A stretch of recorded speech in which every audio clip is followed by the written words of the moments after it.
Well, welcome everybody, and thank you for coming. It's really nice to be here in this particular climatic condition, obviously, with the rain. So we'll just take a second and say thank you to whoever you think brought that from all of us, because obviously that was a welcome event today. My name is Adrienne Freeman. I'm a public information officer with California Team 10. Before we get started, I'm just going to introduce you to a few people around the room. These are folks whose names and faces I want you to know, but won't necessarily be speaking. They will, however, be here to answer questions just for as long as you need it. I'm going to start with some of our forest staff back there. We have Tim Ritchie, who's your local battalion. We have Glenn Tingley, who's your local fire management officer. So this is your local fire management staff. And in the back there, we have agency rep, Ben Gray. I'm so sorry about that. You were right on the crease there.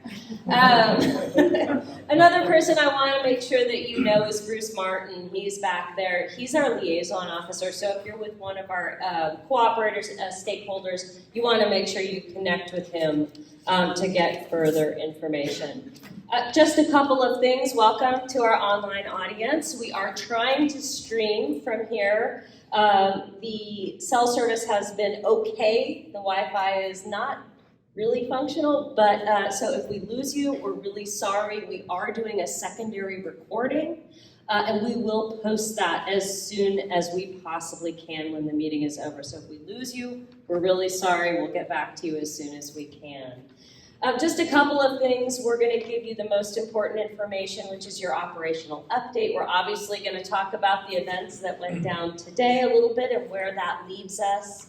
We'll get to hear from Tara Jones, who's the district ranger, who I think most of you know pretty well. And we're going to hear from our incident commander, who's the captain of this ship. We will take questions at the end. I will tell you that if you have a very specific question about a specific tactic, sometimes it's better to meet a set of map together. We take a look at it. We talk about, exactly where you have a question about, and we can get a little bit more specific with our information. We will ask you to hold the general questions till the end and keep those specific questions for when we're standing together at a map. The first thing that I care about is making sure that you know how to get information at any given point. We put one of these out every single day. It's a fire update. It comes out quite early in the morning. So you can come up to me or come up to Kevin after this meeting, give us your email, and one of these will arrive with a map in your inbox every single morning. You can also look at InsaWeb. There are quite a few maps. There are pictures of the incident. There's all kinds of information on there. The update that's in the back is actually from this morning, and it has the Shasta Trinity Facebook.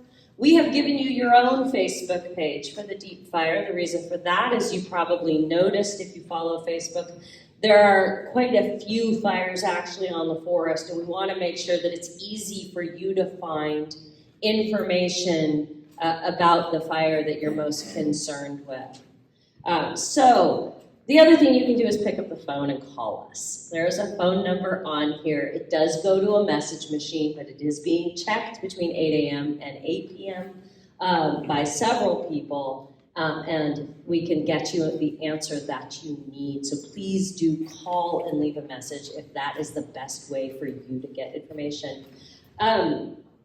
I realized that I forgot a very important person, who is Sheriff Saxon, who's also sitting here. You probably all know him, but sorry about that. Without any further ado, I would like to introduce Heather McCrae, who is the Operations Section Chief for California Team 10, and she's going to give you an update on the fire situation.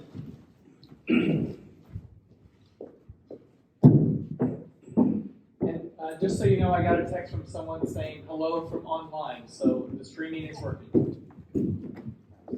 Good evening. As Adrienne said, I'm the Operations Section Chief for California Team 10. I spend most of my day out in the field working with the crews and moving resources around and making sure that we've got the right people in the right places. As Adrian mentioned, today we had quite a bit of rain. Hillary made a great visit to us, and that did afford us some opportunities to perhaps change our tactics going forward. Unfortunately, she came in with a little too much force, or maybe fortunately, but this afternoon we did have to pull everybody off the hill. The driving conditions became a little hazardous, and so to make sure that our firefighters made it home safely, we did make sure that they got down to pavement. That is all except for 8 smoke jumpers, a hot shot crew, and a wildland fire module that are still spiked out up at Alpine Spike. They have been spiked out there for many days, and we've been supporting them with both wheel chains and helicopter resupply. So those folks do remain up on the line. As far as our current situation, we have been utilizing the Stewart Fork Trail as one of our control features. In many locations, the fire has backed down to the trail. In some locations, we have quite a few snags, and we still have logs and debris that does continue to roll down to the trail. And in some places, it has crossed the trail and gone down towards the river. Or the creek. We have been able to pick those slopovers up and have secured them. So all the fire still does continue to remain on that east side of the Stewart's Fork Creek. We do have a lot of hose along that trail, and we're continuing to mop up, cool the fuels down. Stir, make sure that everything is good and secure along that trail. But like I said, despite the winter that we had, the large down logs and the standing snags are continuing to be very receptive to fire, and those brands do come down and are do have the potential still to come across the creek. But so far, everything is staying on the correct side of the creek. So much work has gone in to this trail that this evening we have been able to add some black to the map. So we're looking approximately at 5% containment. Still have to do the actual math to see what that comes out as, but I'm very happy to report that we do have some containment as of this evening. Continuing down to the south, we have sprinkler systems set up around the structures, and that's all continuing to be very secure. I went in there yesterday morning before we did get the rain, and all the surface fuels, the fuels on the ground were very, very wet. The sprinklers had been running all night, and with the green grass that's in there and those sprinklers, everything was looking really good in there. As far as the Trinity Alps Resort goes, there were no guests in there for the last several days. There's about 10 employees that remain in there, but everything is looking good in that area as well. We did go ahead and put some hose around a good majority of the cabins behind the lodge, and those sprinkler systems, are set up in the event that we need to turn those sprinklers on as well. So we're just continuing to be prepared in the event that we need to utilize any of this equipment that we're putting out. We've been working very closely with Sierra Pacific Industries, and they have completed some dozer line on their property down a prominent ridge. Ties into a lot of the forest management that they've been doing over the past several years. And then we have continued those efforts across National Forest System lands to tie those dozer lines into the road down here to the south. And then we're working up to the north, looking to tie into the wilderness boundary. And then we got crews in today that'll take EM line from the wilderness boundary and tie it up into rocks. With the With the rain today, like I mentioned, we had to bring everybody down off the hill, but that has given us an opportunity to look at perhaps changing our tactics a little bit. We're continuing to work with the resources on the ground, so look at opportunities for direct line construction, both on the south end and the north end. As with all of our efforts, our firefighter safety is of the utmost concern and at the forefront of my mind especially. I tend to be a little mama bear and want to make sure that, you know, our folks out on the ground are definitely taken care of and everybody does make it home at night. So it's balancing, you know, their safety, but also the safety of the public and making sure that, you know, we're containing the fire in the smallest footprint as possible.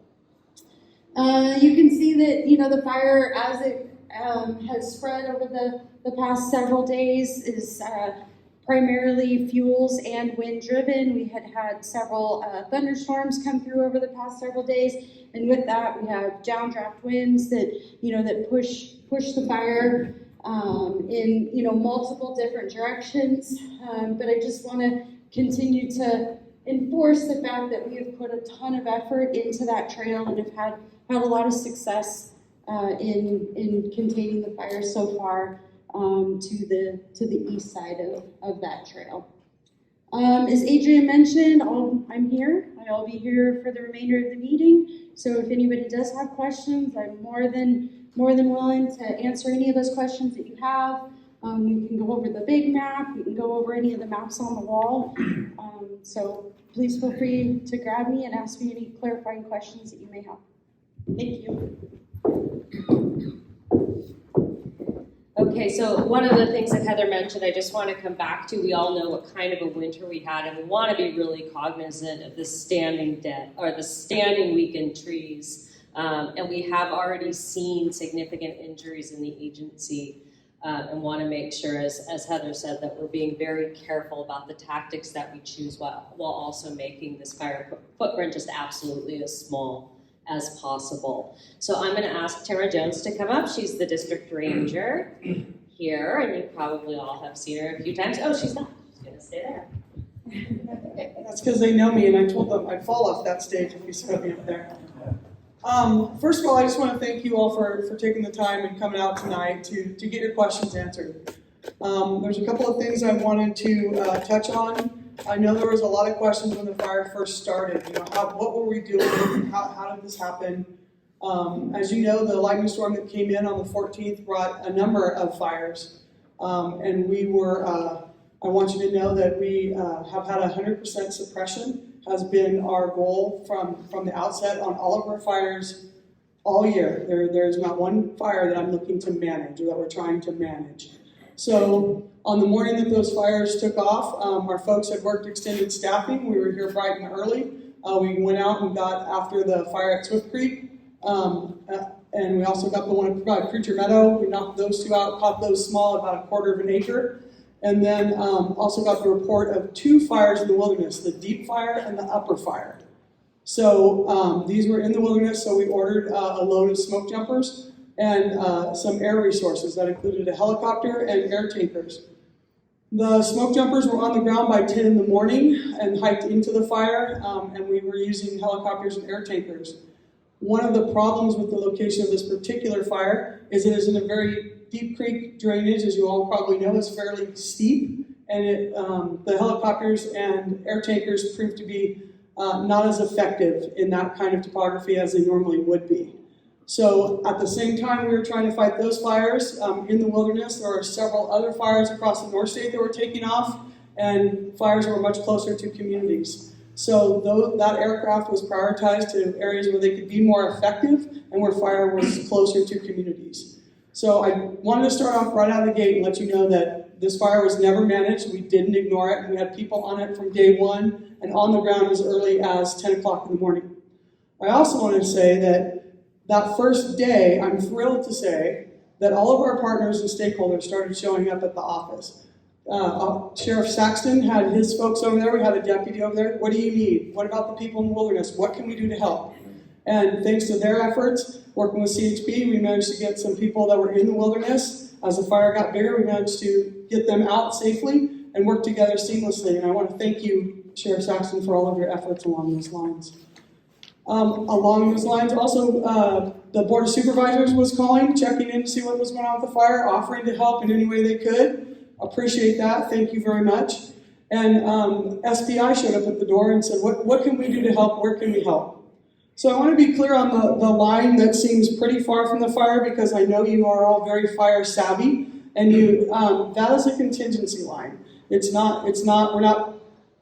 is just a just in case line. That's what it was built for. And the other thing I want to tell you is it's going to be there. So someday if we need that line, it's going to be there. And that's going to be a line that will help us protect the community later on, because I think we have the highest fire return interval in the state. So, and the same with this other line over here.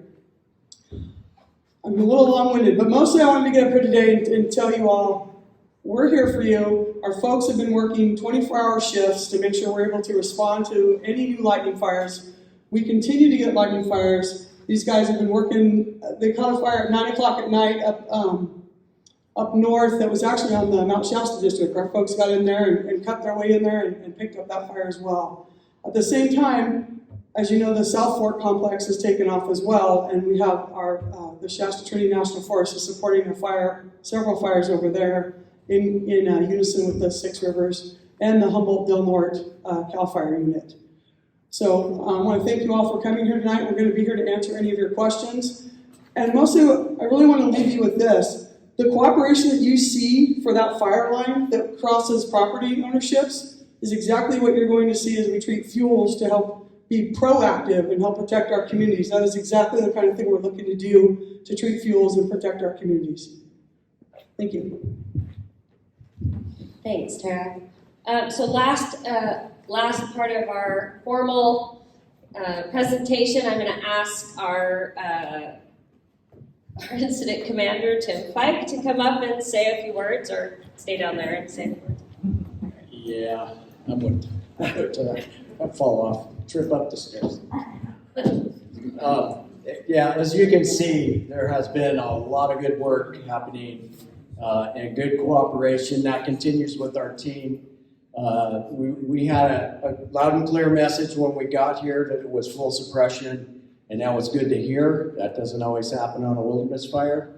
And so we have been taking every effort possible to go direct wherever possible, and then look at our options. You know, we have to look at the big picture. We have to look at what if there's a wind event that pushes the fire towards structures. We have to have that in mind and be prepared as a contingency and be thinking about it at a minimum. But we also know that there are places that just make sense to try to get something completed. And this line right here that's in is for the most part completed. It needs a lot more cleanup, and we'll continue with that. But at the same time, that has been happening. And this is happening with equipment and or crews that cannot be used in the wilderness. We can't take a dozer in there. So we've left the hotshot crews, fire use module folks, smoke jumpers, up doing the type of work they do best on the ground that we trust them to work in. It's hotshot ground. It's very, very tough ground, unforgiving.